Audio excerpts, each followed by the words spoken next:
এই ছবি পশ্চিম মেদিনীপুরের চন্দ্রকোনা রোডের। মাঝরাতে তৃণমূলের বিরুদ্ধে প্রতিবাদ আন্দোলনে পা মেলালেন রাজ্যের বিরোধী দলনেতা শুভেন্দু অধিকারী। ঘটনার সূত্রপাত এদিন বিকেলে। শুভেন্দু যখন পুরুলিয়ার জনসভা সেরে কলকাতায় ফিরছিলেন, তখনই তার গাড়িতে হামলা হয় বলে অভিযোগ। বাঁশ, লোহার রড দিয়ে আঘাত করা হয় তার গাড়িতে। পুলিশ ঠায় দাঁড়িয়ে থাকলেও তৃণমূলের বাহিনীকে ঠেকায়নি। ঘটনার প্রতিবাদে রাতেই গাড়ি ঘুরিয়ে শুভেন্দু সটান চলে যান চন্দ্রকোনা থানায়। বসে পড়েন ধর্নায়। তার অনুগামীরা কনকনে ঠান্ডায় ঠাঁই দাঁড়িয়েছিলেন থানার বাইরে।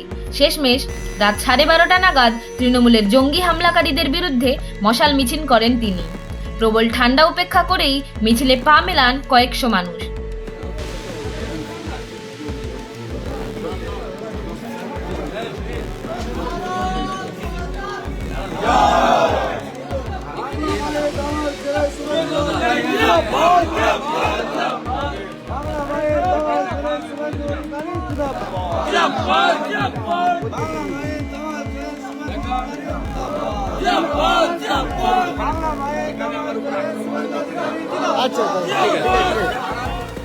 পুলিশের বিরুদ্ধে এদিন ক্ষোভ উগরে দেন রাজ্যের বিরোধী দলনেতা।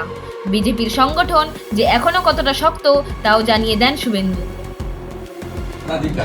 গ্রাম পঞ্চায়েতের প্রধান সহ আমার উপর আক্রমণ করেছে without any reason, in presence of police. সেটা প্রাণঘাতী, মেরে ফেলতে চেয়েছিল, পুড়িয়ে মারতে চেয়েছিল।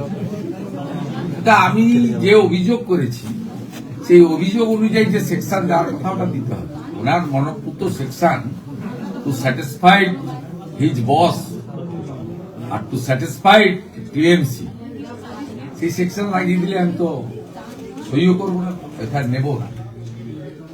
আমি পুলিশ ইনঅ্যাকশনের জন্য কোর্টে যাব। এর আগে এই পলাশঢালি এবং এই যে অফিসার এরা থেকে ওই বিমান ব্যানার্জির নির্দেশে ওখানে ওই গৌতম বলে একটা ডাকাত আছে,